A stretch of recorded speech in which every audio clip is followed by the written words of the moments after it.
love is one the mind can't understand, for it has no beginning and no end. In all I am humble, my dear friend. The one you give me,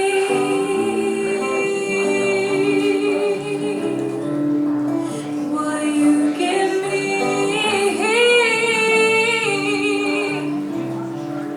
the what you give me.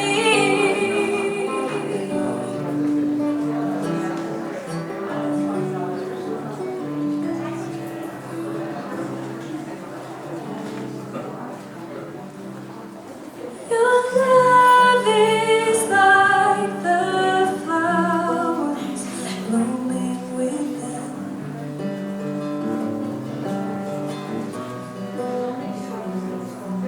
Just like the morning raindrops on my skin.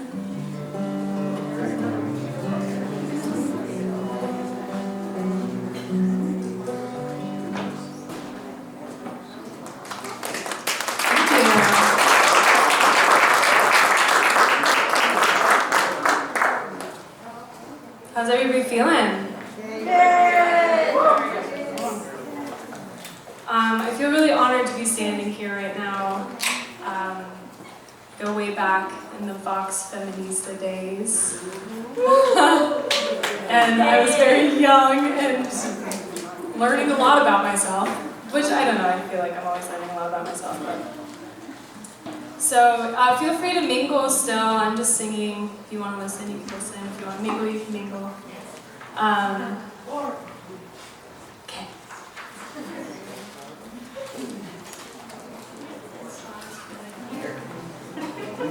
This is a song I wrote for love, because I didn't have a person to write it about, so I wrote it for love.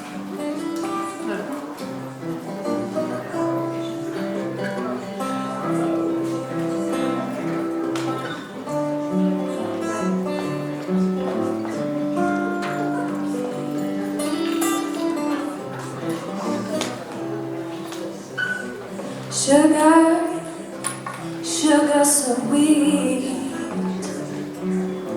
sweetest thing I ever did see. Nectar from all the bees. I'll be the flower, won't you come to me?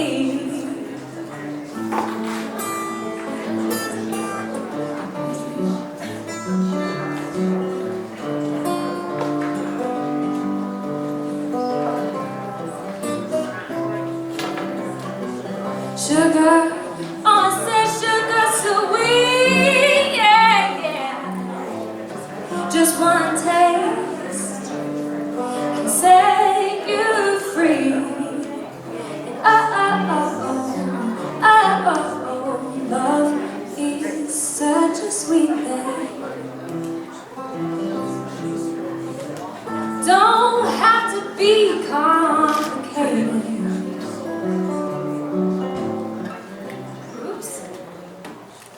Got the chord. You know, sometimes it just happens. Like, where are my glasses? It turns out they're on your head. Am I the only person that happens? I don't even wear glasses, so I don't know what I'm talking about. Don't have to be complicated. It'll never be overrated. Don't have to be exaggerated. It's just gotta be reciprocated. Oh my, my, my, my, my, my.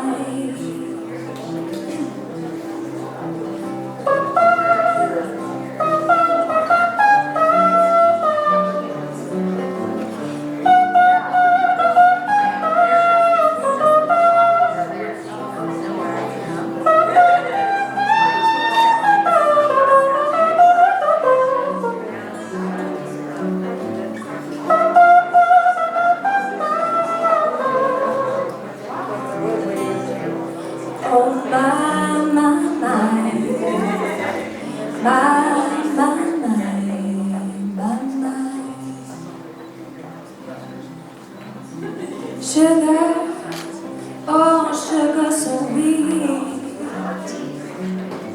sweetest thing I ever did see. Oh, like the nectar, nectar, nectar from the bees. Be the flower, won't you come to me?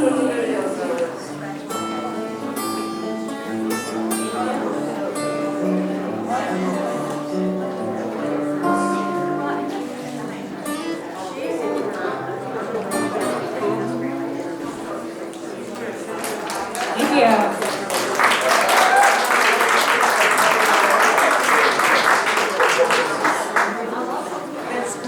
I'm going to sing a song that I didn't write, that a man wrote, but Bonnie Raitt sings. And if you know who originally wrote this song, I will give you a thumbs up. I won't give you anything else. A thumbs up, which is great. It's really good.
There's flies in the kitchen. I can hear them buzzing. Yeah.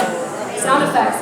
Ain't done nothing since I woke up today. Yeah. How the hell can a person go to work in the morning, come home in the evening and have nothing to say? Make me an angel. Flies from Montgomery. On an old rodeo, so you got to give me one thing that I could hold on to. To believe in this living is just a hard way to go. Believe in this living is just a hard way to go.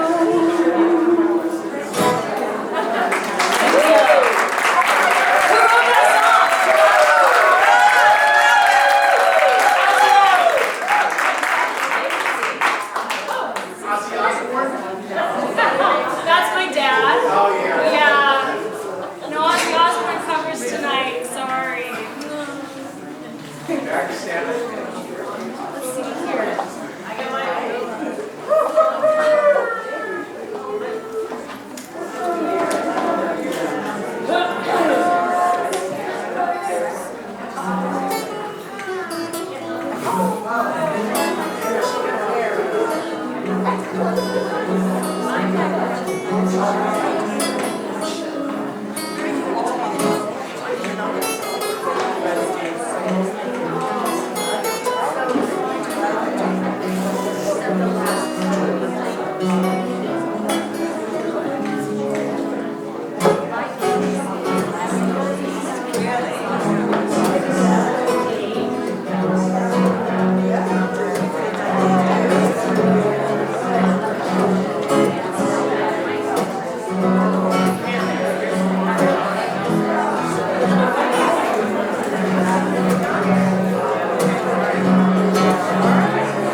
How fast and strong and cold, gracefully. Look at his body's made to rest. What doesn't die, it is me. And I'ma be a fool to choose.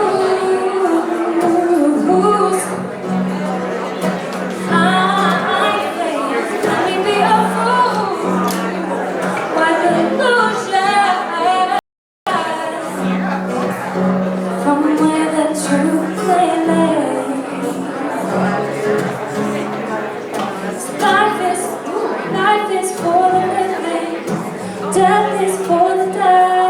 You know what? Sometimes you just forget your own songs. You know?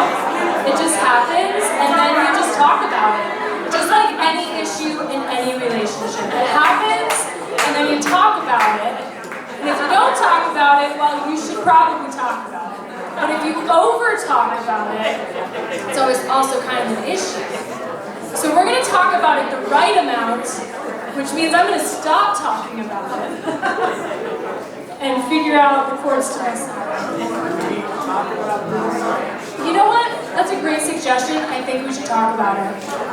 Thank you for bringing it up. You know, sometimes somebody needs to bring it up, and then you talk about it. Hashtag therapy. I'm all about it. You know, trying to be healthy. Maybe I'll just play a different song.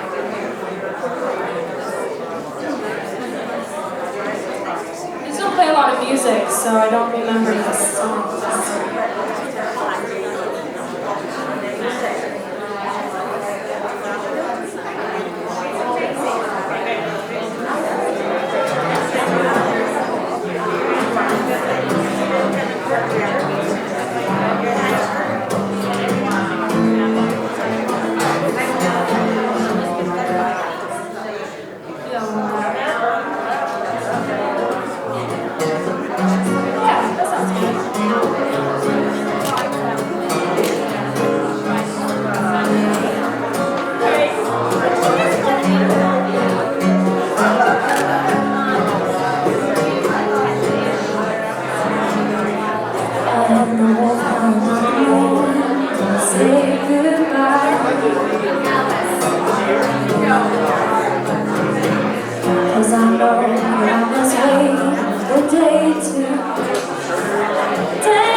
This is your first performance seeing Oak.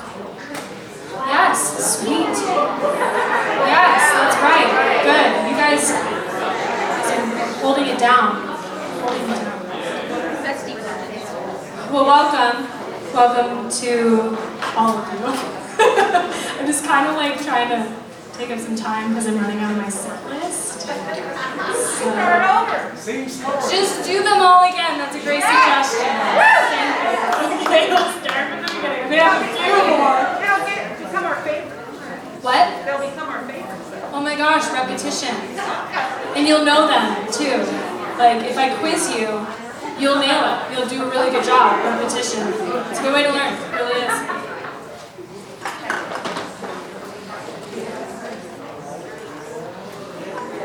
So these songs I haven't played in a while, so I forget them. Let me try this one. This one's about forgiving yourself. Has anybody ever had a hard time forgiving themselves for something? It's okay, you don't have to raise your hand, because like everybody else.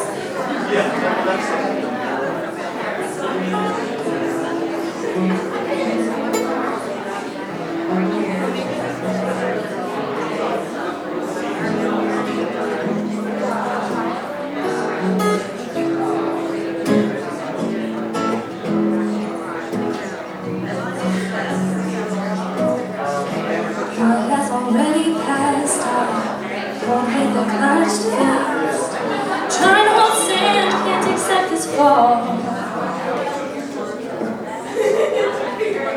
I cannot see the perfection, cannot receive the reflection. Only through eyes that I must be wrong. Then softness came in, told me you are now safe to feel your skin. Truth you can never leave. Just give time till you see it clearly. So forgive yourself, my dear. There are no mistakes here. Don't keep listening to the thoughts that are twisting you. Your answers within you. Ooh.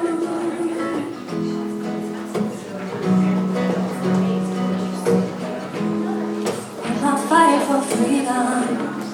Or am I fighting what's free? 'Cause trying this hard seems I don't need it.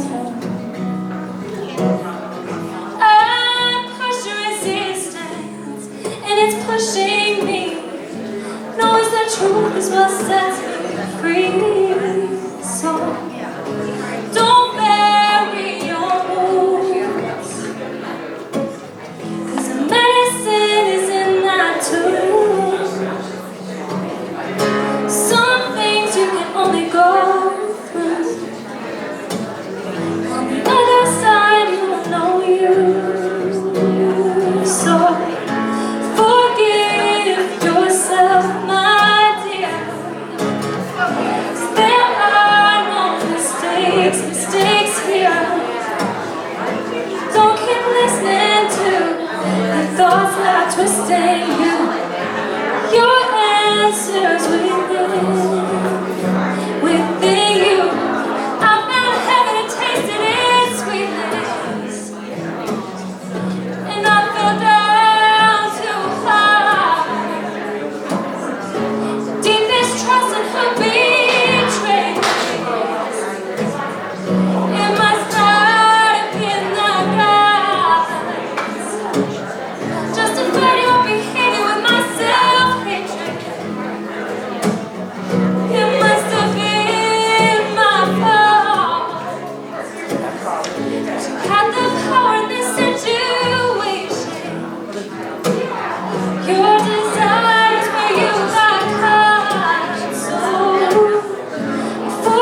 that's actually a very vulnerable one for me. And that's what we do, right? That's what art is bleeding in front of people. I'm just kidding, that was a little too intense, I'm sorry about that, I'm gonna take it down a notch. It is though, that's kind of what it is. I don't know how to retract it.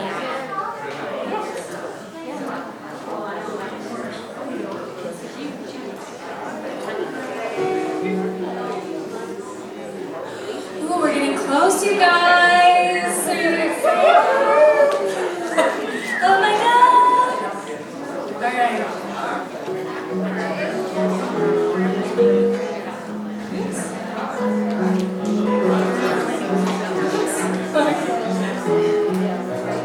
Just doing it my own way, you know? Just doing it how I do.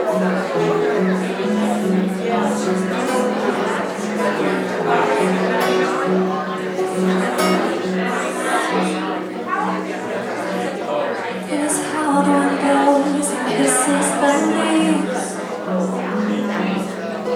just to see them dancing. Is the sun to bring a new day, and the moon to take it all away? It is the teacher who is smiling gaze, shows us that love is the way. It's the way, it's the way, it's the way, it's the way. It's the way, it's the way, it's the way, it's the way. It's the way, it's the way, it's the way, it's the way. Love is the way of life. It is the rain whose song can be soft or loud, and to give itself to a thirsty ground. Is the mother who bears the pain of birth, for a child is born and so she learns. It's the way, it's the way, it's the way, it's the way. It's the way, it's the way, it's the way, it's the way. It's the way, it's the way, it's the way, it's the way. Love is the way of life.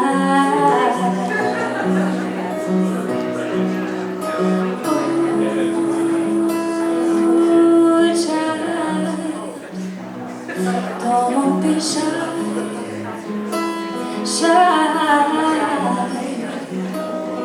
for when you know yourself, then you can love like life.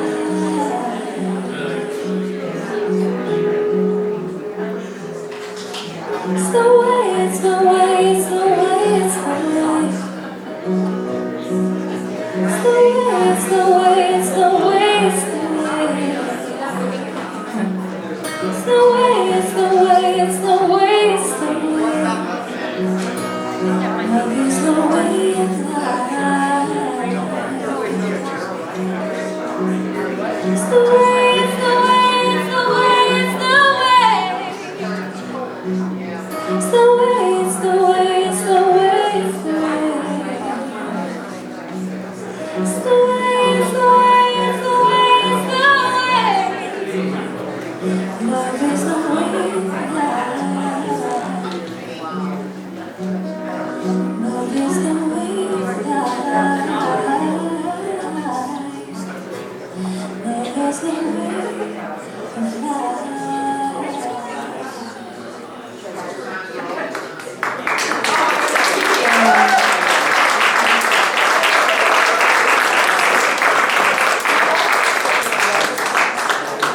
We're gonna do one more that I might not remember.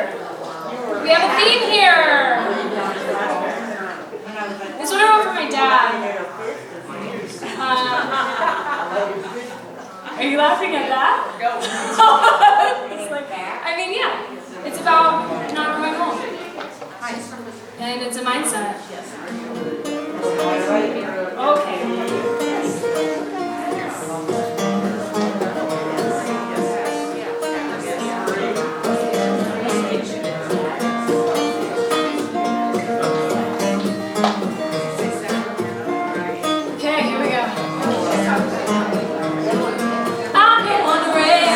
determines old age?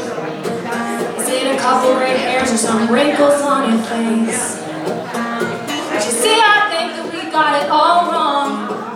On the day you lose a child inside and claim you're an adult. Back in the day, we all used to play.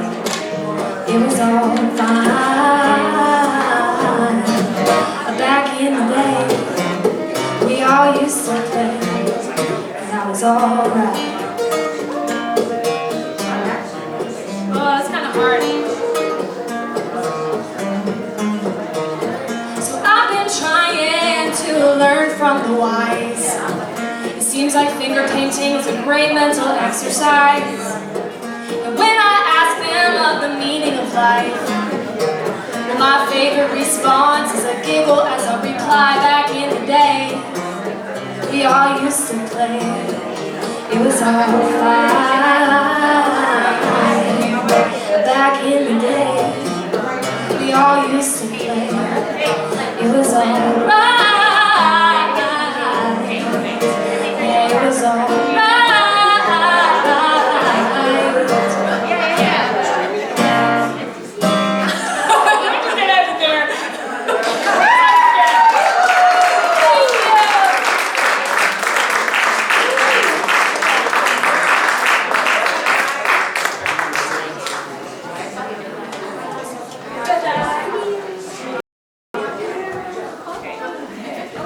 Wasn't she such an inspiration? Let's hear it. She was 15 when she was in Vox. That is so wild to think. Oh, folks, it is a full moon tonight. Can we start with a howl?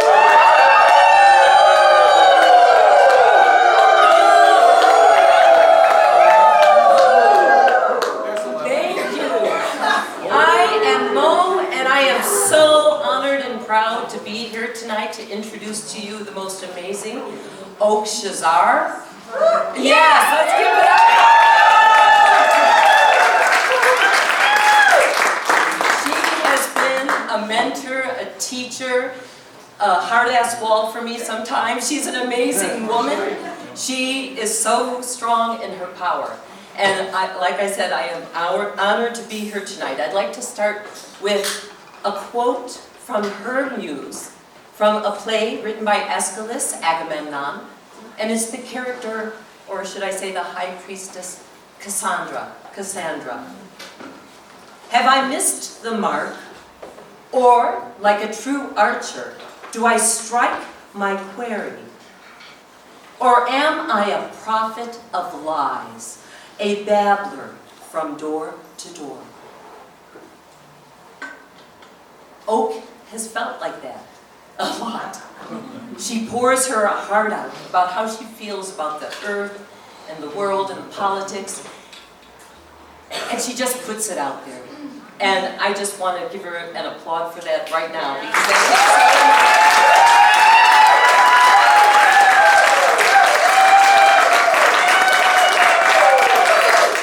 there are so many amazing people here tonight. And I want to start with, I first met Oak at the Mercury Cafe in Denver. It was so here right now. Thank you, Mary.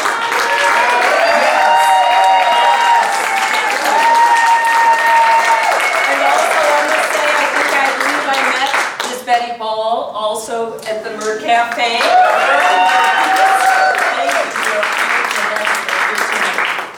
I first met Oak at the Mer Cafe in 1991. She had seen her first Fox show twice. I remember her magnetic energy, the spark in her eyes, and the way that incredible gift she has of enveloping you in her heart. From the start, you feel like an instant friend. From that point on, Oak was writing with Fox and performing for the first time ever on stage. Joy has always said that Oak joining Vox was when Vox truly became political. Thank you for that, Ms. Oak Shazar. Oak was our intellectual taskmaster, fanatically reading and writing, staying current, pushing to change the script between shows, always offering a new, more radical perspective, always wanting to say more, more, more. Yeah. More is more. Yeah, more is more. Oak grew up as Sharon, an only child in the Bronx. Reading was her doorway to nature and adventure, and journaling was her witness. So even from a young child, she has been in love with language. Sharon first got activated in college at CSU while attending a Rocky Flats protest in 1978 to demand the closure of the nuclear weapons plant. After college, she moved to Greenham, a women's peace camp in England, where at the age of 30, Sharon became Oak, eco-feminist warrior woman.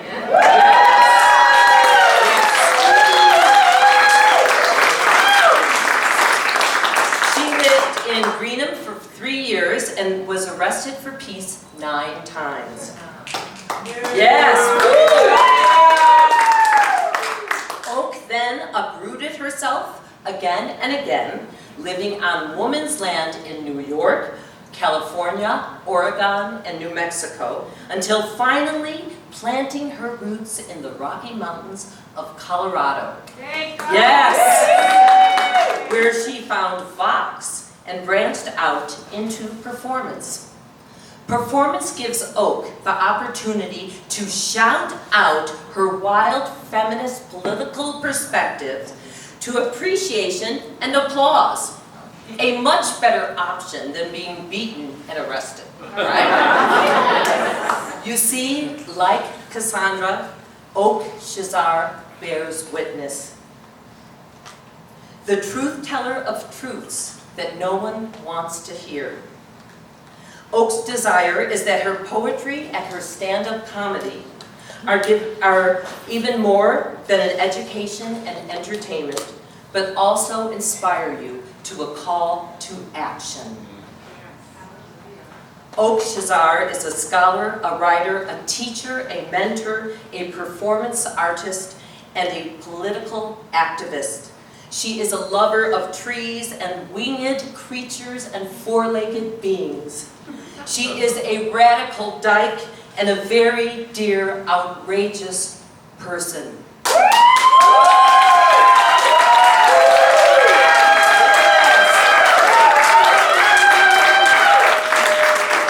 Thanks to the gracious sponsorship of Dr. Kathleen Sullivan, a Once Upon Vox member, and the guidance of a few technological wizards, Oak has now created her very own website that allows us all now to share in her profound legacy, in her body of work, her story, in performances, poetry, essays, memoirs, lectures, and books. Isn't she something? Wow. That's right. We are here tonight to celebrate the rollout of this website, oakshazar.com. In celebration, Oak presents to you this evening, in person and via streaming, a collage of her body of work, her story in poetry and prose. And yes, even Vampira will be making an appearance. Let's give out one more big howl to fill Oak in this world with some more radical love.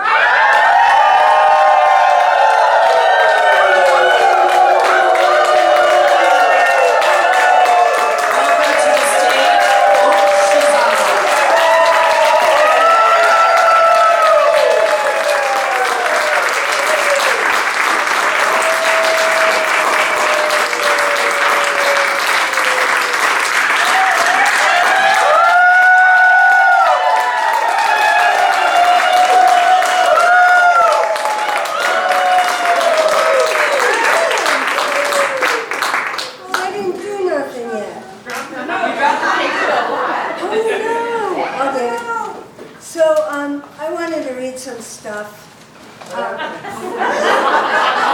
Some of it I memorized because reading off the page is so boring. but I'm going to try my best to not be boring. Thank you for coming. Thanks to the Muse. Thanks to Sal for working the tech. And thanks to everybody who's here to help me with the door and the food and the money and all. You all know who you are. Is this mic okay? Everybody can hear me? Closer. Closer, Mike. Closer. Oh, yeah. I'm too short. Okay, great. How's that? Is that better? Yes. Okay, cool. So I love that it's a full moon because that's completion, right? And I feel like this is a completion for me, having done this website of really the last 45 years of my writing. So yeah, check it out and tell anybody that you think might be interested that it's there. There's a lot of stuff that is just give it away, you know? We okay?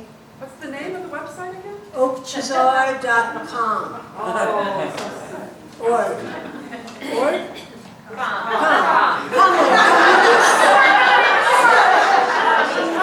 I forget everything. Okay, this poem is called The Promise. To be responsible means to promise in return. To whom is this promise made, and in return for what? What is the source of your life? As children, we swallowed indigestible lies that tied us to lifetimes of denial. Paradise reduced to a world where we produce and consume more of everything. But you could tell a child anything, and what we really are is a seedbed for the future. To whom are you responsible? What is the source of your life? They told us we can live without earth and air, rivers, trees, animals, but we need to grow up, and we promised in return.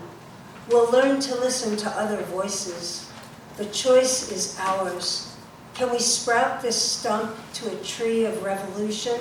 Can we jump like the pump in the heart of evolution? We'll sit in circles, tell the tales of our trauma, children coming home to a mama who never left, because inspirations never left us here alone, and creativity's just been wandering around waiting for us to wake up and come home. We are pieces of ancient earth, bits of sacred stories soaked in intellect and dirt, flowing with time's river. Beyond the daily data fed to us by liars lies the wind, and inside her spin, the chrysalis. In a future forest world, endlessly branching, like questions I can imagine. And under the branches were seeds in the ground, crouching, ready to change the world again. To whom are you responsible? What is the source of your life? This isn't a metaphor, friends. Let's be butterflies, re-entering, wet and tender. Let's drop it all and pick up one thing at a time.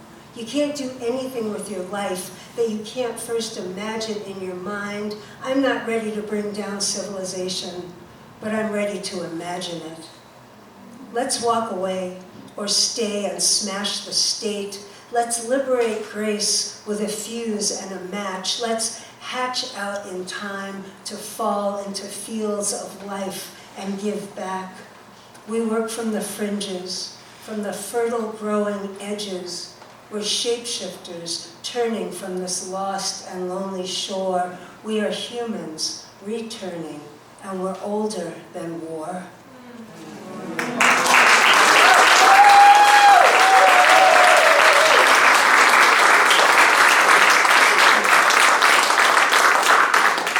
Thanks, everybody. This is so exciting. I'm really excited. Okay, this next poem is, I wrote it for a show we did about food, and we based the show on Michael Pollan's book called The Omnivore's Dilemma, which is really fucking awesome. And so this is about corn. And I wanted to just tell you that what corn is, because we think we know what corn is. Corn is lecithin, leavenings, citric acid, ascorbic acid, lysine, maltose, cheese whiz, coffee filters, waffles, cake mixes, margarine, mayonnaise, hot dogs, mustard, disposable diapers, I know, Vitamins, toothpaste, cosmetics, trash bags, matches, batteries, wallboard, linoleum, and us.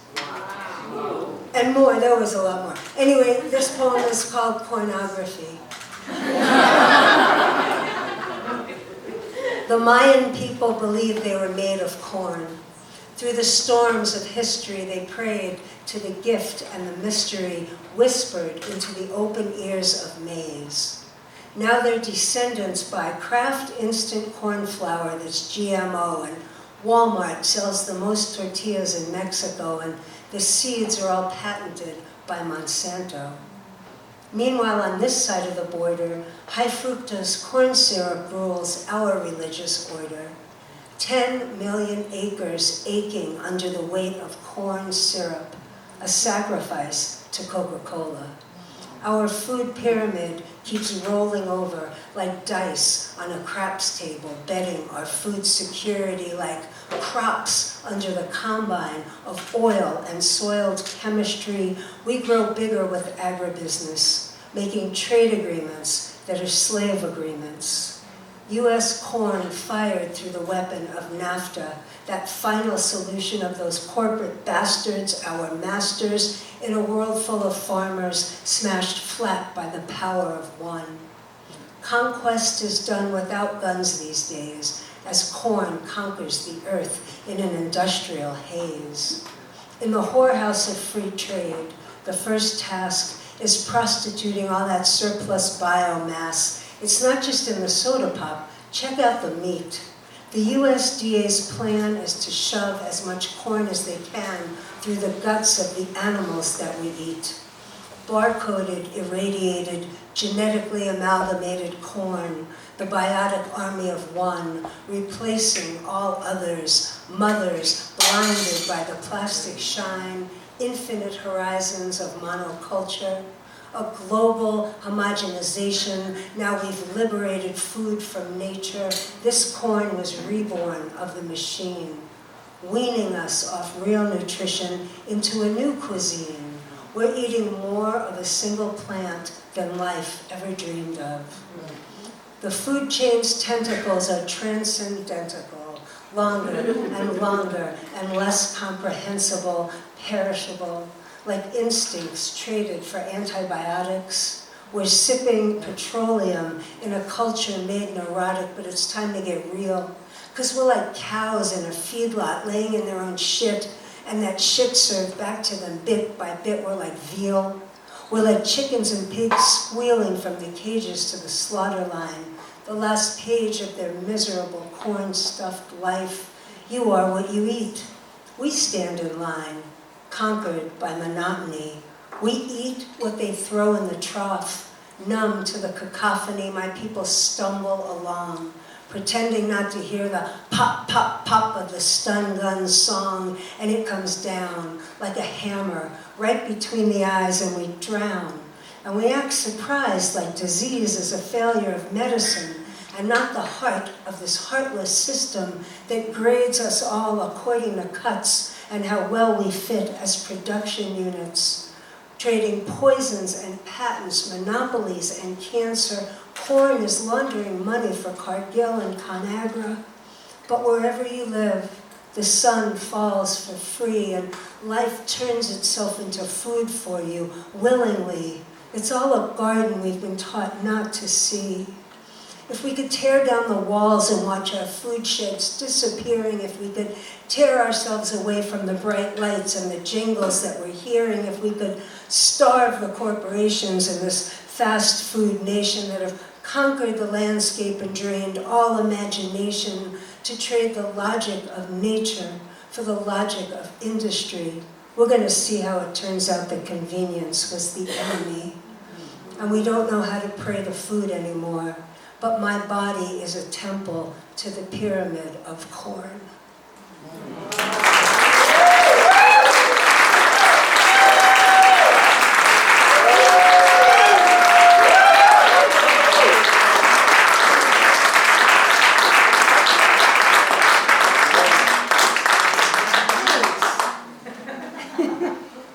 So the website has poetry, It has memoirs and essays. It has lectures. All my favorite lectures about the great goddess and radical feminism are on the website. And it has a lot of performances from Vox in video form. So those were some poems, and I'm going to read a few more poems, but this is a short essay I wrote. It's called The Mushroom Messiah. So we need a new story to explain our life. Once upon a world, humans seeded chaos and destruction for one purpose, setting the stage for the coming of the Mushroom Messiah.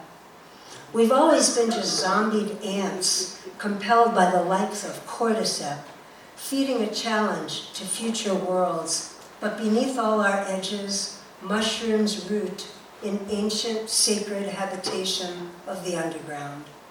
This earth is theirs, because they've been here the longest. They're indigenous deeper than anyone. They're the conductor and the orchestra. Through every mass extinction, they played horns in the subterranean band, drummed while ice covered the earth, their cymbals a prelude to the dinosaurs' crash. Silvered flutes blew sweet volcanoes, cities bowing to ash. Life boogied on as they rubbed violin strings across Chernobyl and Fukushima, held holy space on the cosmic dance floor to lighten our despair. Who needs air? Down there under the earth's carpet they eat, make plans, have wild mushroom sex that scientists don't understand. Hey, fuck science, all hail the fungi.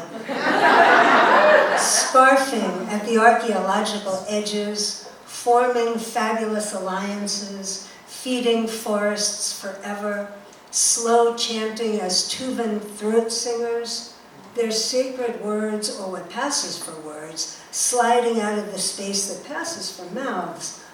All shall be well, and all dualities will feed them. Imagine, patient, they're waiting in their velvet darkness, smiling through oxygen deprivation, monstrous mutations, toxification, through one more climactic cataclysm. Human schisms are nothing but lunch to them. All our tragedies and catastrophes are their juice bar. Who knows?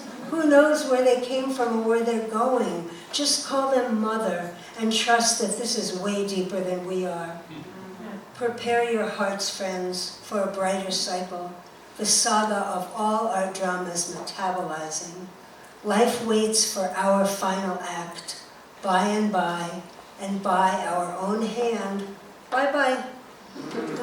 And we bow out to a standing ovation echoing in the underground, sprinkling millennia of poetry and cruelty, rock and roll and fighter jets, oil drilling and skyscraping.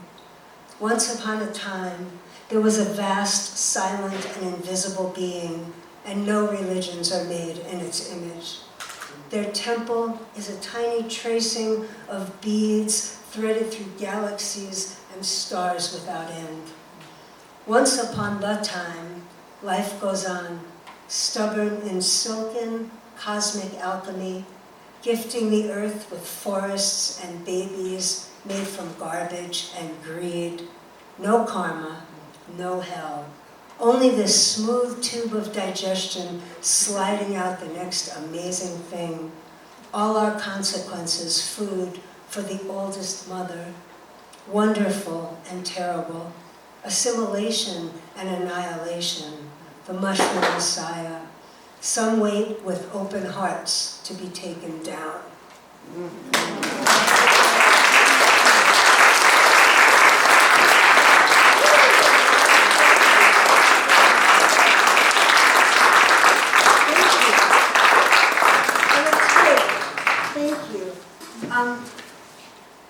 I never read this before, except to my friends, and every time I read it to myself, it makes me cry, so I'm going to try to get through it. I might cry a tiny bit, you might cry a tiny bit. We'll all go outside and smoke weed when it's over and we'll stop crying. Does everybody know what a Take Back the Night March is? Yes. Raise your hand if you never heard of a Take Back the Night March. Cool. Take Back the Night March has been going on for 40 years. It's in like 48 different countries. Sabrina went to one in Costa Rica when she was in school there. And it's all about a night of women's empowerment against male violence. So this is called Take Back the Night. When I was a women's studies professor, my college had their first Take Back the Night March, and they asked me to read something. And so I wrote this.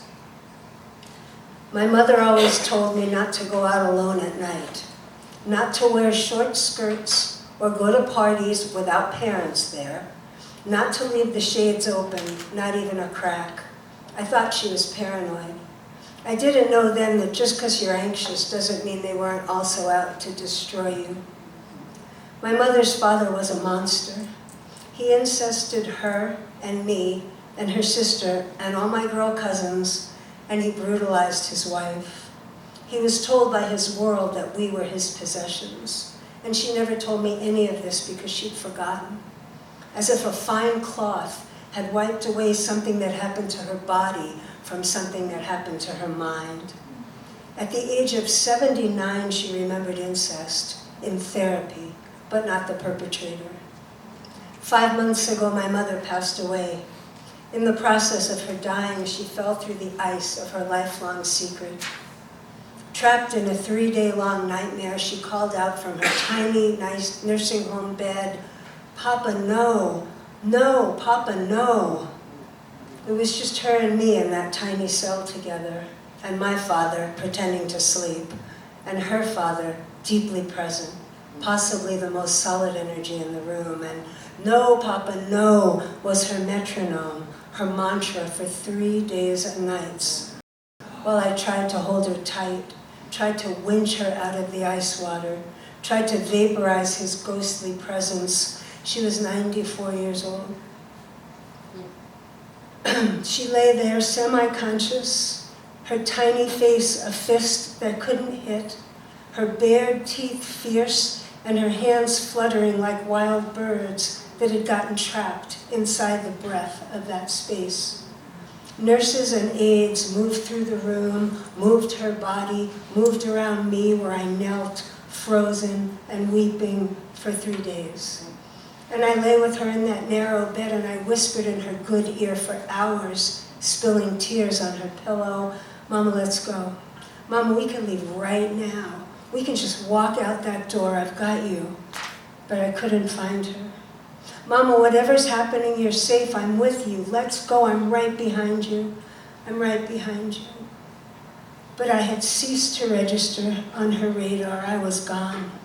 All she could do was thrash and struggle, panting. It was just her and him. It was just me and him. It was just him. After the second day, I called a Jewish mystic healer to come and clear the evil from that room and exorcise my grandfather from my mother's ancient dying body. That day, nothing changed. Her terror mask froze deeper, and the panting of "No, Papa, no" became her breathing. That night I slept on the floor, in the space between my parents' narrow beds like a good golden retriever, except I didn't sleep. I laid there, triggered out of my mind. The next day the healer came back and sent me out of the room. When I returned 2 hours later, Mama's teeth were finally unclenched. Her grimace was gone. Her hands were still and she was breathing deeply. She was almost gone. "Don't touch her," the healer warned. "She's very close now. Don't do anything to bring her back." She was shrunken and shining and peaceful. And when she died, the rabbi came and wove defensive spells, and the Chezar Kadisha, the Holy Jewish Burial Society, took her and dressed her in white, tied white silken knots in the symbols of Hebrew letters of heavenly protection around her wrists, her throat, and her ankles, and I brought her home with me. I buried her 40 feet from my door on my mountainside, and Adonai, the Jewish warrior god, came to guard her graveside. And he's still there, protecting her with his flaming sword, and we're learning to tolerate each other's fundamentalisms. His son, my grandfather, is banished forever from all our bodies. We sent him, my mother, her god, my goddess, and I, away into the airless depths of outer space, far from the tender flesh of little girls. And she's safe now, safe to the night, safe to walk alone, to dress how she pleases, safe to open the curtains wide. Dead, she is safe. I'm a survivor of incest, of rape, of patriarchy, a survivor of the catcalls of rape, the vampire gaze of rape, the relentless fear of rape that all women know and most men can't imagine. How do we survive the paralyzing fear of rape, this invisible secret that haunts our days? I want to tie white silk ribbons around our hearts and all the tender places where we ache with what we know.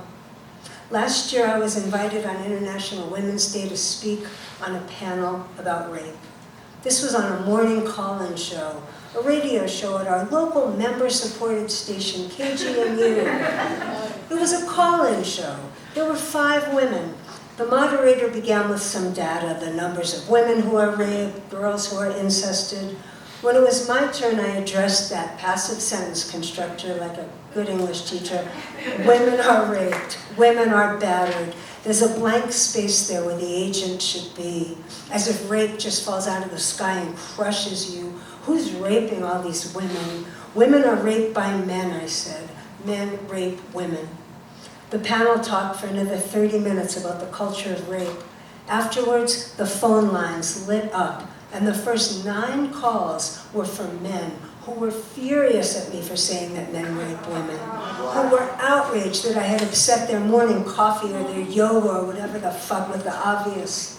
They insisted over and over that they do not rape. One actually said, "No wonder you get raped." This was KGNU, progressive bastion of Boulder, Colorado. It was 8:30 in the fucking morning. Who were these guys? Patriarchy. We levitate above the thin ice, the massive power differentials, the sinister forms uncoiling, the relentless patterns of gender roles. It's the fact that his right to sex trumps her right to say no. This sense of being owed sex is everywhere. We owe them. They have a right to us because they need it, because life is hard and we are soft, because they bought us a drink, because rape culture keeps them in a constant state of aggression and arousal, and we're portrayed as some sexual delivery system, our bodies plastered over every screen, every street, every pornographic ad. The invalidity of the word no, the danger of the family home, the workplace, the party, the college campus, the night, and all the uncountable generations. The millennia of women who weren't allowed into the laboratory or the library or the conversation or the revolution or even the category called human cry out to us tonight to march and change the world again. This is symbolic. It's a ritual. We dare to name this war. Violence against women is a war. It may be the oldest war in a world still organized to annihilate women. We worked so hard to rise up out of that annihilation. My mama worked so hard. She clarified her secret in the fragile beaker of her body. She crossed the threshold of alchemy and she became pure gold. She did this for me and for all our female relations. I think she did it for all of us. And so I call her to march with us tonight because my mother, Lillian Daly Chezar, would be proud to be a subject in the story of our battle as we dare to take back the night.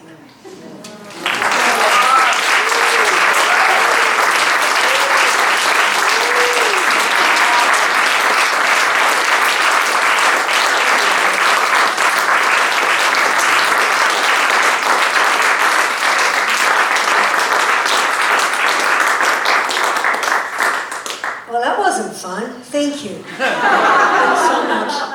I didn't cry too bad. This poem is older. I wrote it when George W. Bush was reelected. And Not elected. Right? Stole it again. And when that time was happening, it was when the Tea Party came into power, and all these evangelical Christian lunatics took over Congress. And it turned out that like 190 people in Congress believed in the rapture. So I don't know if you know about the rapture, but it's pretty fucked up shit, man.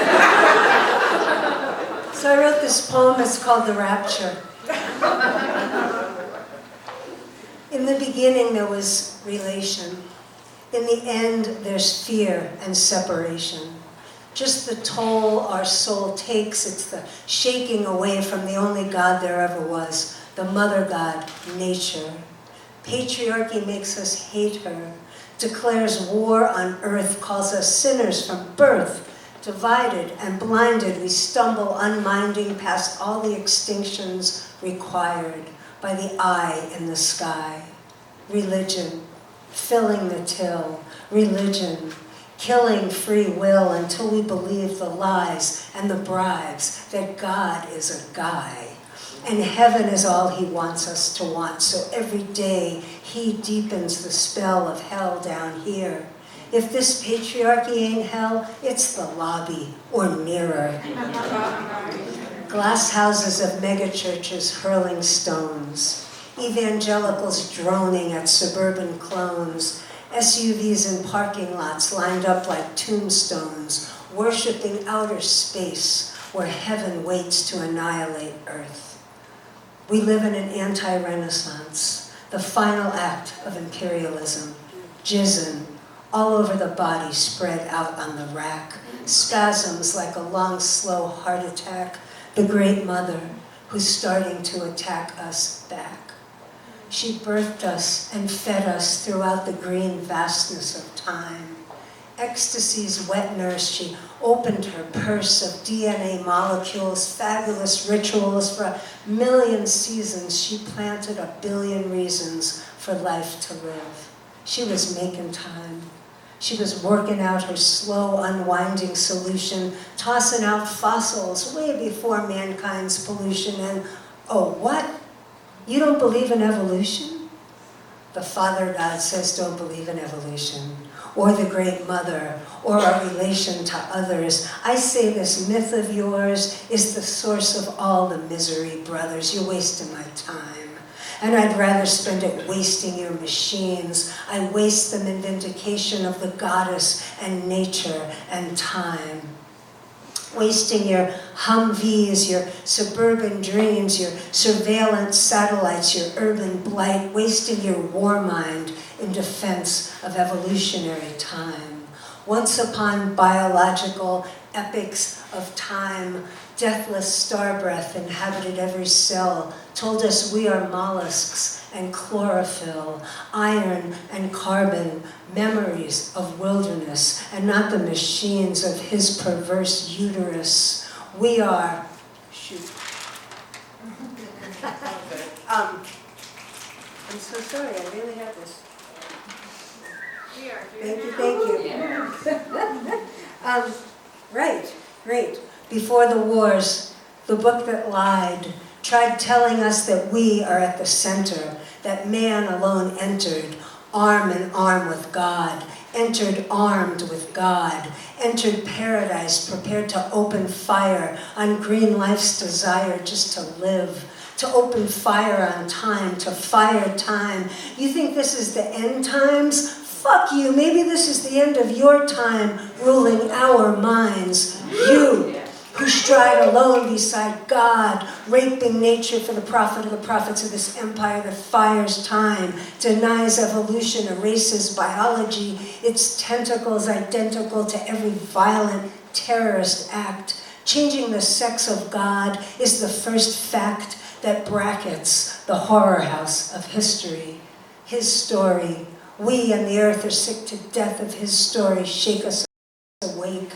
Take us back to the bare bones of our befores. Restore to us the lush green womb. I am nature, the envy and enemy of modern man. I am the goddess, her beautiful, tenacious yesing. Yesing, the only song she knows, ringing from the boughs of great trees. Bow down, put your knees on the ground, and let her pound you full of some good sense, beyond the dumbed down, fear-filled brains, smoothed out to fit into heaven's gate, sliding into the purity and security, the final gated kingdom, where the spectator sport of male theology tells everybody to sit down and shut up and keep projecting Satan out there. Out there, all evildoers out there, wandering around in some wilderness you haven't blasted through yet.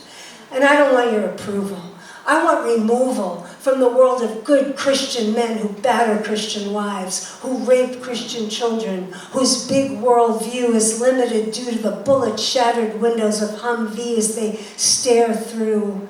And now U.S. foreign policy mirrors the Bible's prophecy like the mirrored sunglasses of God's big face, staring down at a race he has made so afraid of life, they want to take it out. But you're so wrong, because God is a mother. God is nature, and she just says yes. And we got to give life support saying yes, and maybe these death throes are really birth pains, and maybe this chaos is labor, not apocalypse, and maybe what we need to do is push through her hips, push. The end of patriarchy is my rapture, and I ain't going nowhere. I belong right here.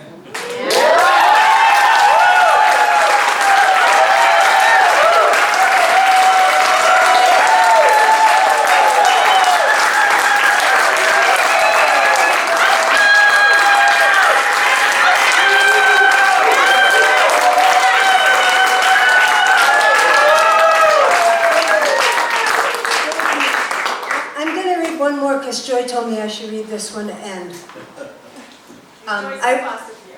What's that? Joy's the boss of you. Yes, she coached me too. She's my boss. I wrote a bunch of pandemic poems, and they're all on the website too, but this one is called Meditating in America.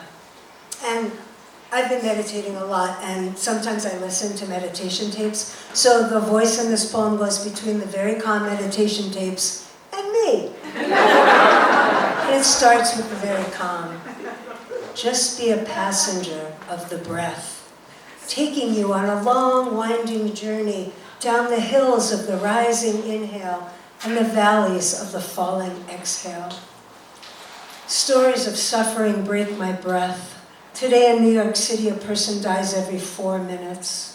Confusion and prayer bow to each other in the bodhisattva realms over unmade beds and empty Purell bottles, and maybe this is year zero.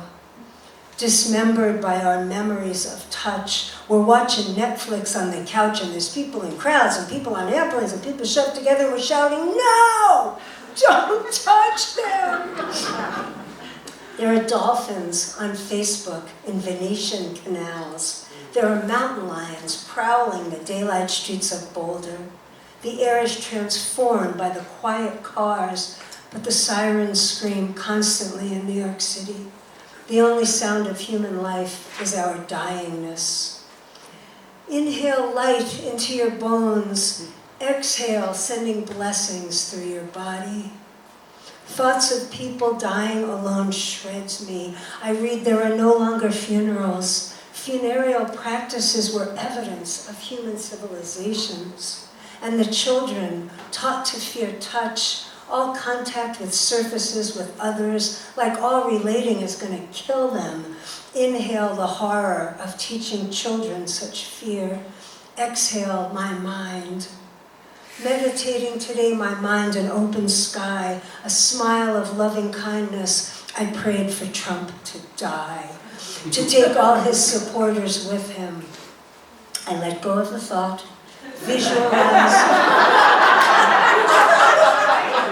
I visualize inner light flowing all the way down to my feet. I inhale star fields, I exhale love. Still definitely want Trump dead. And all his friends and family, and all their friends and family.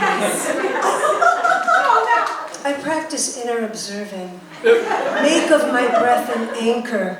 Visualize a pool so still and clear that the golden light falls all the way to the bottom. And I take them down there with me in heavy chains, and I shove them into a waiting iron chute, and I wind the rusting chain around them, and I hold it all down until the bubbles stop. Just stop. How COVID breath rips holes inside holy people just breathing. How in astrology air is represented by blades, and how invisible sharp steel fills the holy air.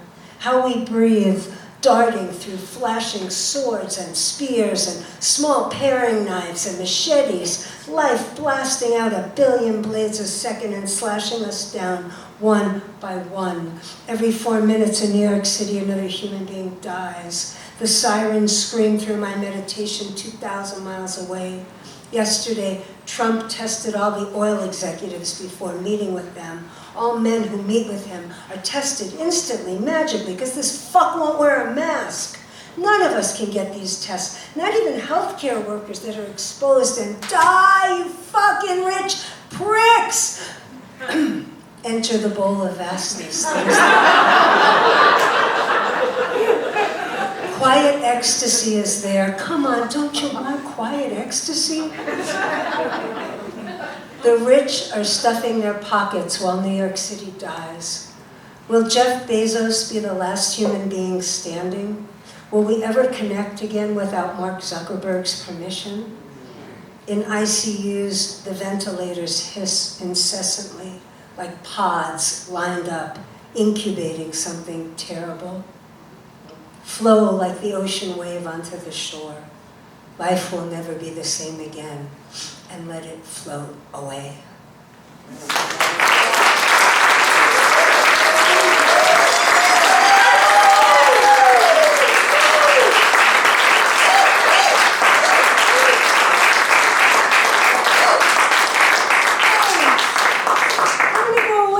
Come back in a different outfit. And Samantha's gonna play some music for us again. Samantha, you go with that? I'm good with that. I love you so much. I'm gonna pick up all this. You will? Oh, I love that.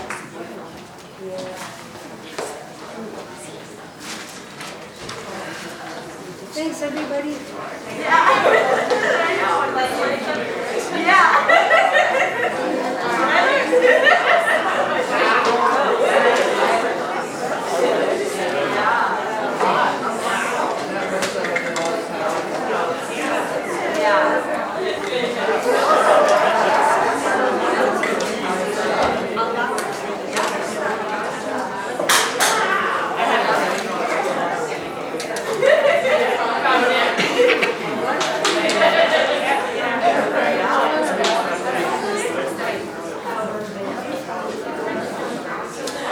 Me again.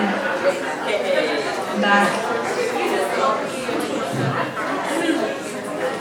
So when I was 15, I was in Vox Feminista. I was the youngest person, I don't know if it's still to ever do original work. I think so. Very close, if not. So I just remember, gosh, I feel like I want to cry after all of that. I might cry. That's okay too. I just remember sitting in front of all of these beautiful people and singing a song. I was 15 and like, oh my God, it's just that age. It's such a weird age, and that was such an influential time for me. So I'm going to play a song that I wrote when I was 16. Hopefully I get it right. It's been a while.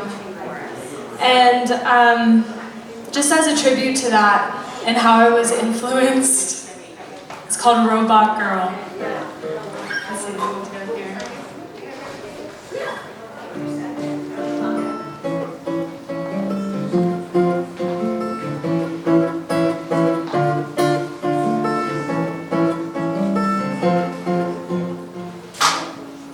My spider Disable vertebrae so I don't have to feel in my ribs. Titanium to protect the only muscle in my body which is numb in my heart. Breathe through my lungs, attached to a compressor to help me stay numb in my mind. 1,000 hands all working together to tell me where I stand. Who holds a remote for this robot girl? How much does it take to live in a robot world? 'Cause you can't breathe, no, you can't speak unless you do so through a machine. Who holds a remote for this robot girl? Robot girl. My thoughts, a tiny box with images that crawl, messages subliminal in my hands. Could be used to heal, but they're wrapped in tight clothing at the loss of someone's meal. Take a little, please take a little bit more. Crouch a little till we're barely on the floor. This heavy boot on my back keeps me face down in the fear of another attack, so I could justify the right for a need for war. Who holds a remote for this robot girl? Yeah, yeah. How much does it take to live in a robot world? You can't breathe, no, you can't speak unless you do so through a machine. Who holds a remote for this robot girl? So this is the time when my dad would do a harmonica solo. But he's not here, so I'm gonna do a solo. Okay?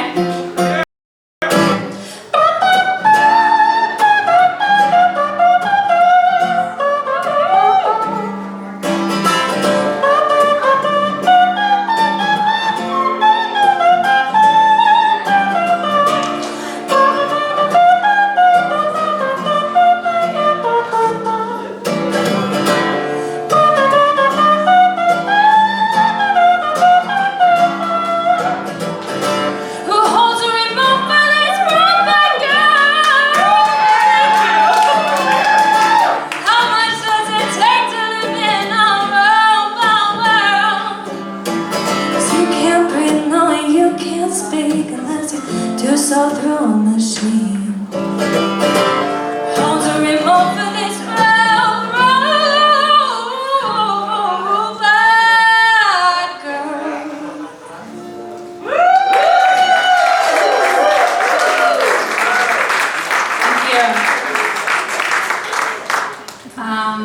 Thank you. It's so funny to play that song because I felt like a 16-year-old for a second, like totally regressed. It was strange. It's like, wow. I just feel really honored to be here and just so touched and impressed with Oak and who she is and what she represents, and it's really inspiring, and I think it's easy to be asleep. It's easy to be on our phones and buy clothes that are convenient and buy food that's convenient and not think about what it means to do what we're doing, who it's truly impacting, and to be reminded of that, and to be reminded of the war on women, the war on our bodies, and to be an ally, to stand for this all together is really powerful. So I just feel really honored to be here. I'm gonna play another song, and maybe this is my last, I guess. Well, I'm gonna play 2 more songs. I'm not sure what the other one will be.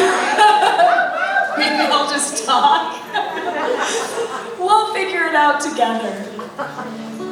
So this is a song, I think my greatest practice has been learning how to hold myself with preciousness. and to love myself for all the parts that are uncomfortable. And I think that's a part of maturing, is to be able to come to myself very tenderly. And from that place, I can come to others tenderly as well. So this song I wrote actually from a place of really deep pain. It was a breakup, if I'm being honest, but that can be really painful. And I felt really shattered by this person. And I mean, that feeling of being shattered was already there, it was just exposed. And this song came and it reminded me of my own preciousness. And it was actually how I pulled my pieces back together and became healthier, was singing this song to myself throughout that experience. So.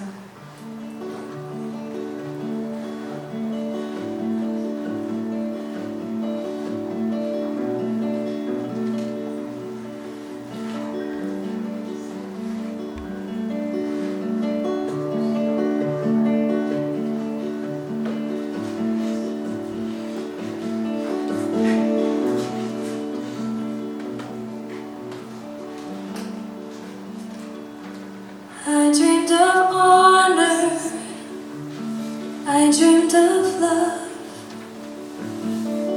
I dreamed I let you go.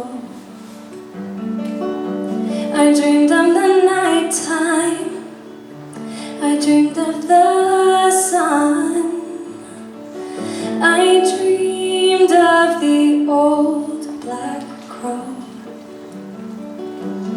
In my glory, in my pain, I bear witness to my own birth. In my body, what is untamed, the God is set at work. Oh, child, you must know, you must know, you must know. Oh, child, you must know, you must know, you must know how precious you are.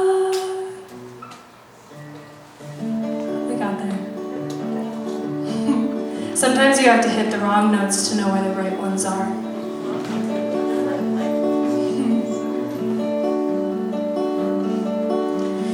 I woke to love, I woke to grace,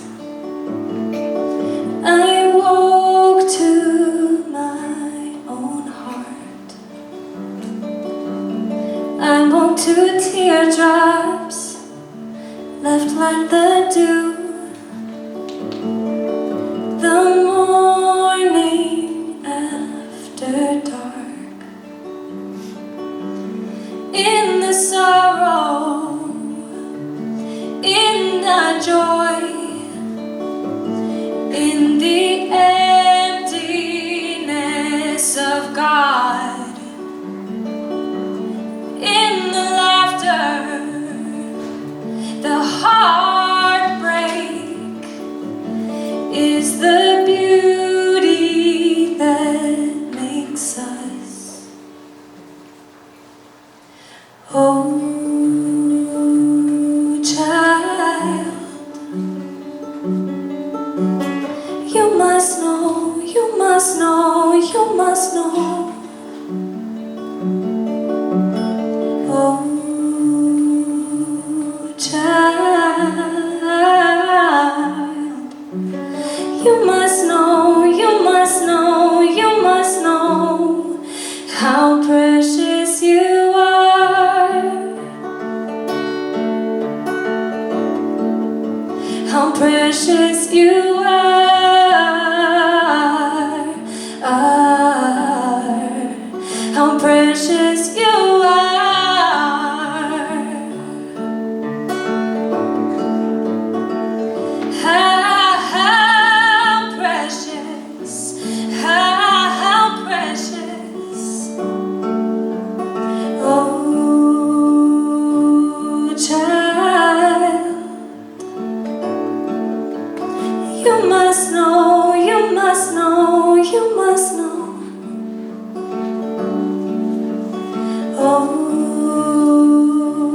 child, you must know, you must know, you must know. Oh, child,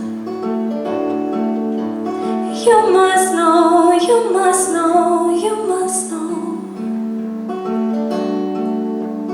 Oh, child,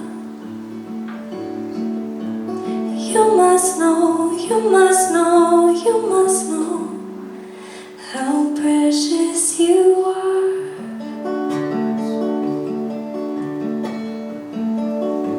how precious you are,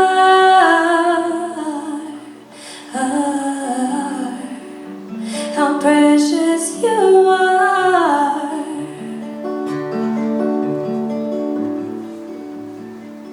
how precious you are, how precious you are.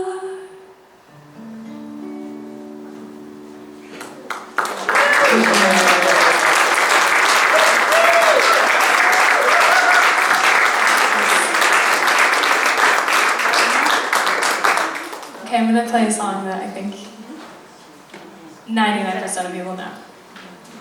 I'm gonna dedicate this song to my mom. Try not to cry.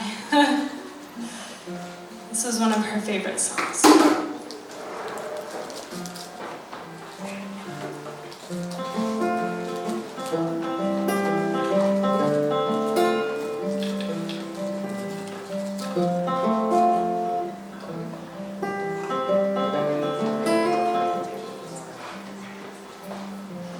Took my love and I took it down. Climbed the mountain and I turned around, and I saw my reflection in a snow-covered hill, till the landslide brought me down. Oh, mirror in the sky, what is love? Can the child within my heart rise above? Can I sail through the changing ocean's tides? Can I handle the seasons of my life? Oh, I don't know.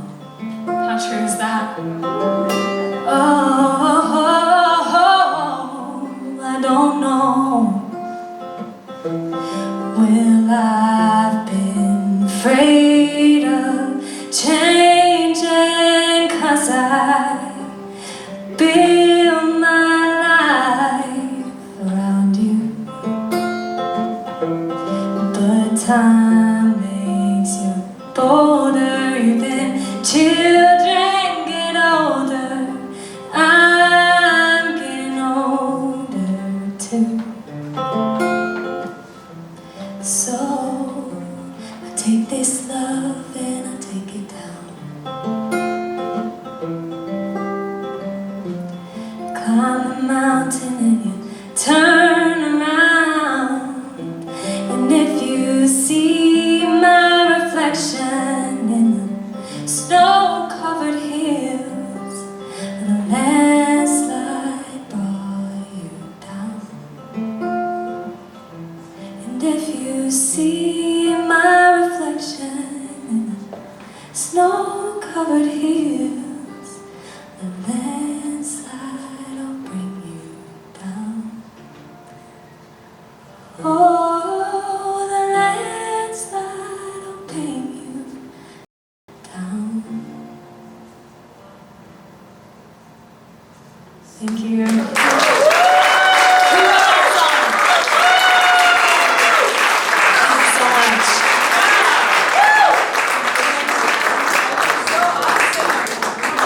Get ready. Folks, one more time for Samantha.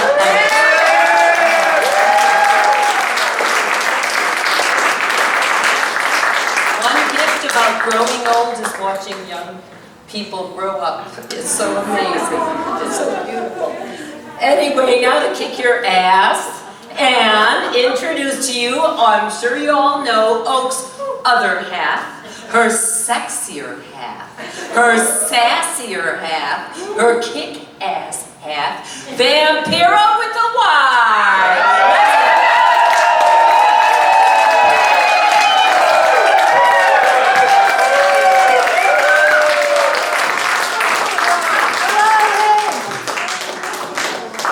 How's everybody doing?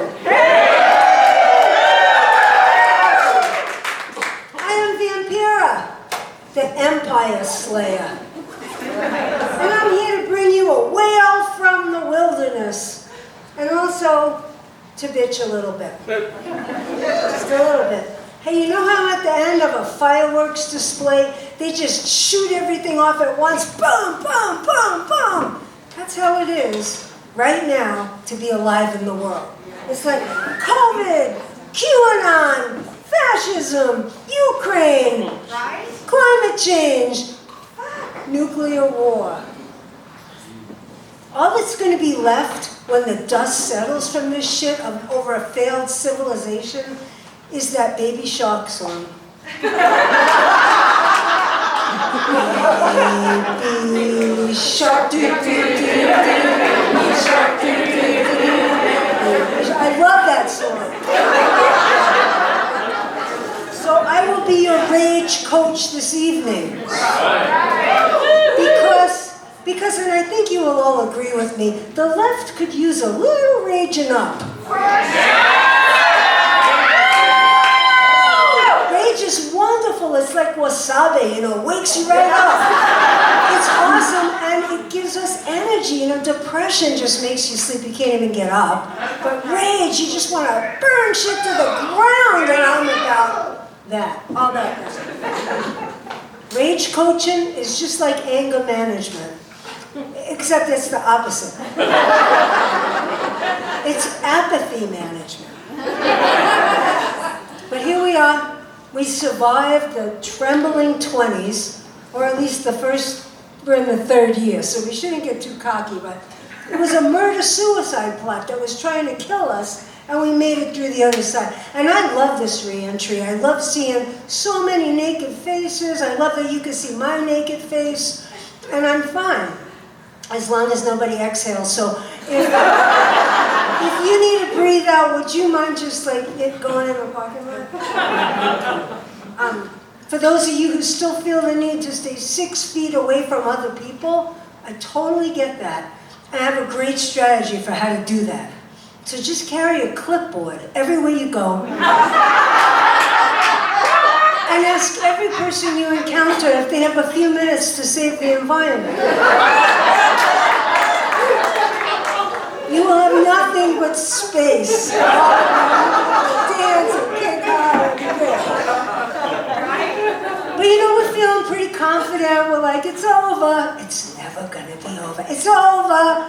Never gonna be over. The CDC just said, the CDC, they're always right.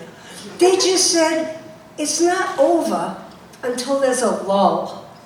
Oh, a lull. Isn't that great? Hey, everybody, the zombie apocalypse seems to be having a lull. Let's all put down our weapons and go rest our delicious brains over there for a nap in the cemetery. Those variants, they're lining up at the airport. There's like hundreds of them waiting to come in. I just don't want them to name those variants anymore after Greek letters because we're just not that worldly here in America. Let's name them after something that Americans are truly scared of, like cheeseless pizza. Or trans kids. I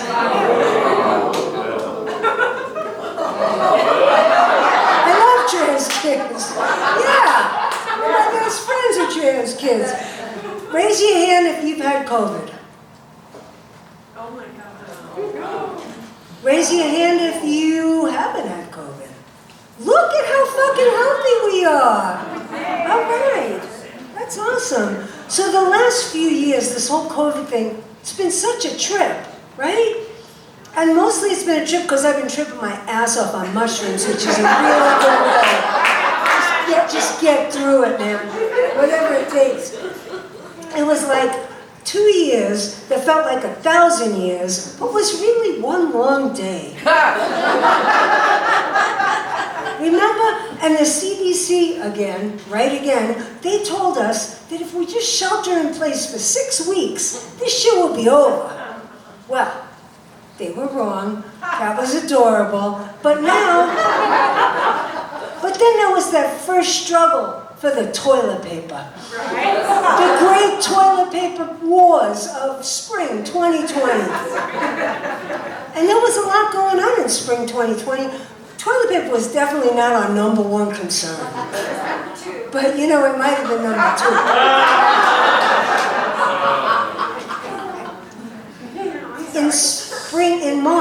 In March 2020, the single most Googled search term was bidet. But we're not that worldly, so we said bidet. So I was like, how much is a bidet? Where do I get a bidet? How does a bidet work? Bidet, #1 search. But the second most popular search term that followed that was, how the hell do I dry my soaking wet ass off without toilet paper?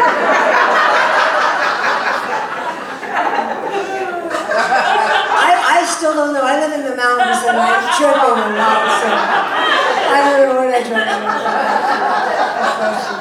do. But at least now we have testing, like home testing, like kind of gentler testing. Raise your hand if you had one of those like old school tests in the parking lot. Right? My fucking God, so you drive into this parking lot, it was like an apocalyptic movie. Everybody's in their cars with their masks on, you can't get out of your car, and these beings come wandering over. And they got masks and booties and gloves and hazmat suits and shields. It looks like they're going into a nuclear reactor. And they shove this stick up your nose so hard that you cry all the way. One time they shoved that swab so far up my nose that I forgot the last 3 years of college. And I said, fuck it, I'm not paying my loan back. We can all say that. Let's just all say that. Let's make a pact. Fuck student loans. No more student loans. Right. One outcome of COVID was we all got a little chubby. And everybody had time and there was food and so why not? Sitting on the couch, we're eating. And then people were worried about it. So they bought Nordic tracks, which nobody ever used. But they bought them. Everybody got a Nordic track. And then it turns out this year, 63% of Americans say they want to have a healthier lifestyle now, while the other 34% have figured out how to use the conveyor belt on their Nordic track to shovel deep-fried Oreos directly into the mouth. Yeah, you set it on 8 incline. Allegedly. I don't know. And dogs. I love my dogs, and they got a little pudgy too. Another outcome of COVID. We have our dogs, we spoil the fuck out of them. I love my dogs. All I did was play with them and treat them, and I even gave them meat. And then I read that America's dogs eat so much meat that if they were their own country, they would be #5 in the consumption of meat globally. What? And I thought, an all dog country? Oh my God, I want to go there. I'd do anything.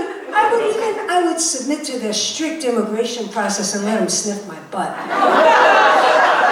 And I would sniff their butts and we'd be like a conga line of butt sniffing dogs, and then we'd be playing in the park and chasing the ball, cuddling on the couch and eating meat. Oh my God.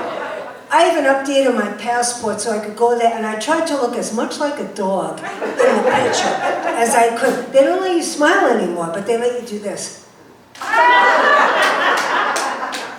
I kind of look like a dog. But the trembling 20s, man, that was tough. It was the years that we fused with our machines, right into the screen. And even I learned to use Zoom. I didn't understand it. I didn't like it a lot. But I'm a scholar, so I researched it. This is how Zoom works.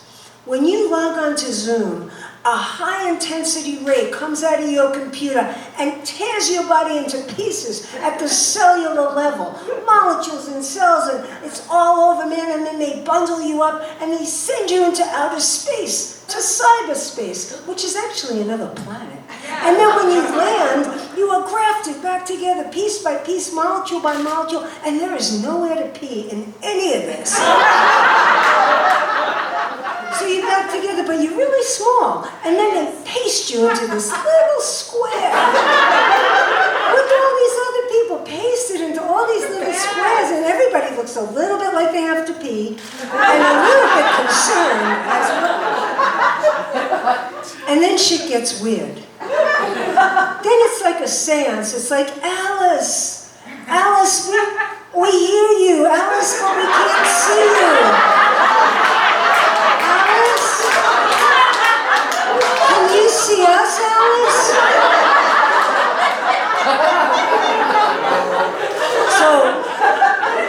Zoom. I fucking hate technology. You might know this because I mentioned it before. But there's also like the metaverse, virtual reality, where people could live online, which is brought to you by a bunch of digital eunuchs who live in their mother's basement and play games all day. And the only female companionship these guys have ever had is like Alexa or Siri. And they just want to play games all day because these guys are dying to be a hero. They're dying to have an adventure. And I'm like, hey, fuck, get out of the basement. Be a hero to women. Be a hero to the earth. Go to Ukraine and fight climate change. So many exciting adventures to choose from. Quit fucking playing games. But, while we were all hiding under our beds in terror of COVID, Mark Zuckerberg brings us the metaverse. You know about this thing? You put a thing on your head, you strap it on, and then you go places in cyber world on that other planet. Not that I don't think everybody looks cool with shit strapped to their heads. But it fucks up my hair, it pisses me off, I don't like it. But I tried it once, the metaverse. I stuck that shit on my head, I strapped it on, and boom, all of a sudden I was flying over Paris in a hot air balloon. And then I was dancing the Apocalypso with Putin in Moscow. And then I was flying over Hogwarts on a broomstick, and then I was vomiting in the toilet. I felt like I'd been roofied by Walt Disney. I was vomiting in Technicolor. I never did that before, and I've done a lot of drugs. But we all want to escape. I myself want to go to the dog planet, but a lot of people want to escape into the computers. Anyway, it's been very painful being in this country for the last bunch of, since that horrible Trumpolini motherfucker. Terrible. And it's like been watching democracy get a lobotomy without any anesthesia. And we all felt it. We felt it every day. Jeez, it hurt. And it was shocking. And I think, how is it still possible to get hurt in this country? How is it still possible to be shocked? I think it's because every day the Republicans put the electrodes on a different part of our body and then shock us. Fuckers. The Republicans are vicious, and they're heavily armed, and they're really, really mean, but they're also really fragile, especially the fellas. You cannot say Black Lives Matter. You cannot say toxic masculinity, and you sure as hell can't say white supremacy without them freaking out, because they don't want to be just known by their gender and their sex and their race. That would be so hard. I can't imagine what that would be like. I can't imagine. If I take enough mushrooms, I can't imagine what that would feel like. Which is why I take mushrooms. These assholes say that critical race theory is racism. Isn't it fucking hilarious when racists blame people of color for racism? Yeah, it's like blaming Hawaiians for tourism. Okay, it's time for a public cervix announcement. Republicans are way into controlling women. You might have noticed this. They've been doing it for a really long time. And they want to end abortion. They just want to destroy it. And I'm like, hey, it's not a you to you, it's a you to us, you asshole. Nobody who doesn't have a uterus should make a policy around having a uterus.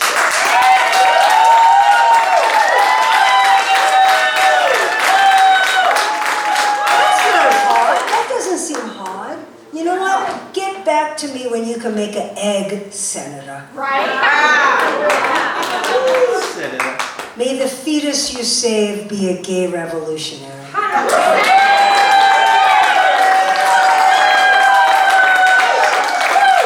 And they're trying to control teachers, who are also women, mostly. They're trying to control teachers and put a gag order on them and tell them what they can teach. They can't teach American history, truly. They gotta ban books, they gotta out their gay students and their trans students. It's so fucked up. In Florida, they are trying to pass a law that makes it illegal to cause discomfort in the classroom. To white men. Discomfort in Florida. I'm like, wow, I'll just stand in the street and be like, hey, my tits are stuck to my torso. Officer. You know, it's funny because you hide. But we are so funny. Listen, you guys, you can't tell teachers what to teach. They don't work for you. They don't work for you. They work for the future. That's right. That's right. And the future is being strip-mined and made very stupid. Stupider than the present, which is hard to believe. You know what? This country used to be smart. You know, 5 decades ago, we put a man on the moon. Of course, we couldn't have done that with a bunch of women. And there's one woman in particular, her name's Vera von Braun. And she was a Nazi. But that's my point. Even the quality of our Nazis has sunk way. My God, our Nazis used to be rocket scientists. Now our Nazis are pinheads who believe that the earth is flat and that there are Jewish space lasers. Love that. That's my personal favorite insanity, that there are Jewish space lasers. Imagine if the original Nazis had believed in Jewish space lasers. I think World War II would have turned out a little bit differently. Sure. Right? I know. Yes. Well, speaking of war and violence, I just want to rant about guns for a few seconds. We have a new national anthem. You can sing it with me, it's not hard to learn. Come buy guns, my lord. Come buy guns. Come buy guns, my lord. Come buy guns. And it just over and over like that. Why do we need so many guns in this country? The fuck is wrong with this country? No other country. Why do we need all these guns? The NRA says it's so that we could defend ourselves. But I think the reason we need all these guns is because white men won't go to therapy. There it is. You know, I really think that's the answer to about every fucked up question you can imagine in this fucked up country. The NRA says we need to defend ourselves with semi-automatic weapons. Lauren Boebert's got a fucking wall of semi-automatic weapons. Who is that bitch defending? What a humiliation. Lauren Boebert. Oh my God. Lauren Boebert is like for people who like Sarah Palin, except Sarah was a little too intellectual. Come buy guns, my lord. Come buy guns. Thank you, that's good. So they blame it all on the Second Amendment. We need guns because of the Second Amendment. I tell you what, the grammar of the Second Amendment is so straight up fucked up. It's a subordinate clause problem. 2 subjects, 2 verbs, they had no idea how to put it together. The founders, what they meant to say is that if a militia was necessary to defend the integrity of the United States, comma, then the right shall not be infringed. But they forgot the fucking comma. Right. How are we going to get rid of the guns? I can't imagine how we could do that except magic. I think we need to invent a time machine and send an English teacher back 250 years into the past and teach those morons how to put grammar in a complex sentence. 100%! 100%, 400%. Do I have 500%? 500%! So raise your hands if you have Trumpers or QAnon or, God forbid, Nazis in your family. Oh my God. Anybody? Sad. Terrible? I'm so sorry. That totally sucks. This is what helped me. I stopped thinking of those people as my political enemies, and I started seeing them as potential kidney donors.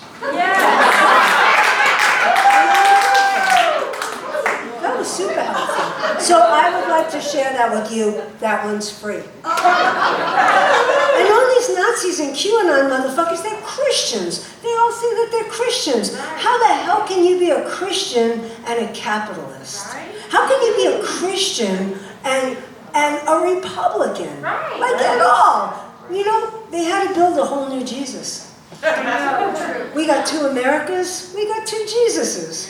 The first Jesus was a sweetheart, right? He loved women, he loved the poor, he hated the rich. Classic Jesus. The new Jesus is a real estate developer who lives in Galilee and he just wants to make Nazareth great again. This guy would love to love the poor, but he has investors to think of. That's trickle-down Jesus. And these evangelicals, they want to save you. They want to save me. Like, fuck, are you kidding? I am unsalvageable.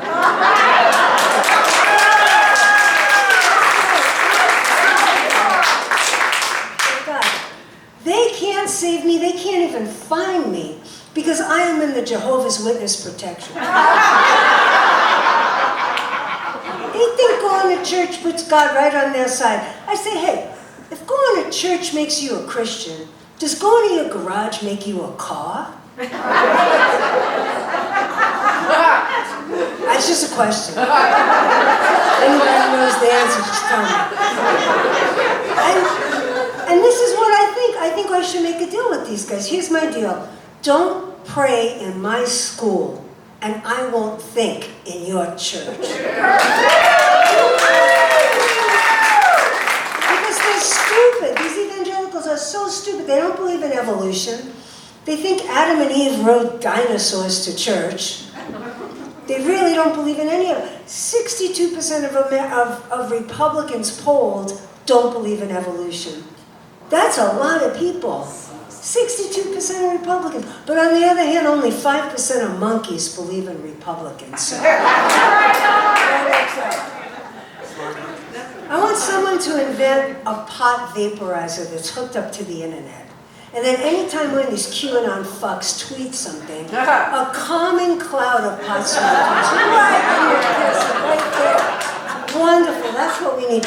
I recommend a strong sativa for those afternoon tweets about the satanic deep state. And a mellow indica for those late night tweets about fucking Jewish space lasers and Trump being the Messiah and the lizard people. So it's exactly what we thought, but it's way worse than we ever imagined. In a few years, we are all going to be underwater and on fire at the same time. It's really bad. Democracy is fucked. The Republicans, every time we think they've hit bottom, we realize that we're standing on a fake floor over a trap door and we get dropped down into a deeper level of hell. Because this party, they can always go lower. The Republican Party, they got no bottom. Except for Lindsey Graham, but we are.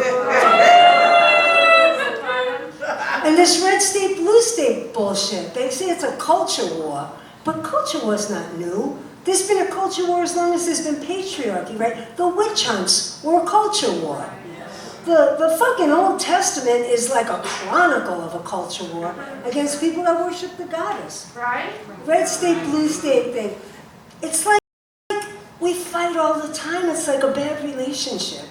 You know, we got together too young. We didn't really understand the commitment level. red state, blue state, we should have let you go in 1860 when you were so clear about wanting to leave. It's like a bad lesbian relationship where somebody's gone and the other person's like, no! I'm leaving my claw marks across the floor. But this culture war could turn into a civil war. And I don't think we should let that happen because we're no good at war. And they're no good at being civil. So we gotta stop that happening. I think we need to split up now. It's never too late. 2 Americas at least. The red states can be called Jesus land. And the Jesus land will get Texas, Florida, most of the Midwest, all the slave states. Yes. We will take evolution, alternative energy, and the best beaches. The red states, Jesus land, they could have 99% of all Klan rallies, 93% of all mosquitoes, and 96% of all the hurricanes. Yes. We'll take rock and roll, queer culture, and the last of the living redwood trees. Those guys, they can have the meth labs, the serial killers, and the Rapture, and we're taking all the good pot. And they can console their ignorant asses by engraving the 10 Commandments on their empty library buildings. And now, I think we all need to just say that the Inquisition is over. Right now, because we say it, the Inquisition is over. Yeah. Like that. Can we all yell, the Inquisition is over? Okay, again. The Inquisition is over! Because we say so, that's why. Yeah. Now let's all go home and have great end of the world sex.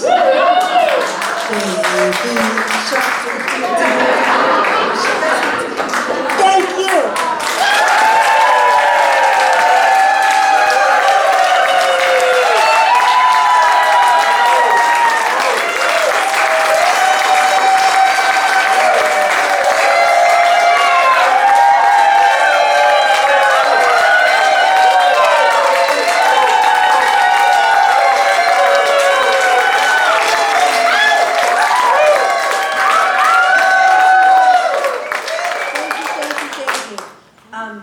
That's good. We're done. We're done here. Talk among yourselves, have great end of the world sex. I'm gonna take off this makeup. Whitney put makeup on me that is so cool. I don't want to take it off.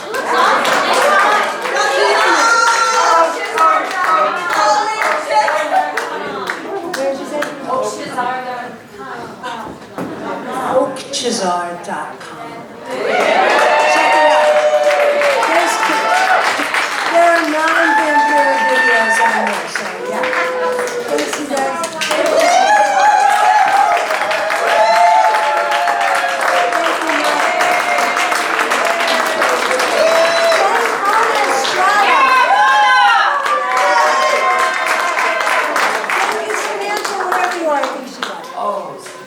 She didn't leave, she's not leaving. Yay!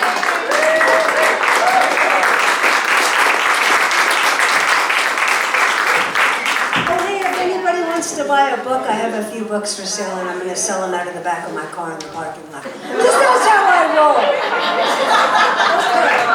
Take them up, close up.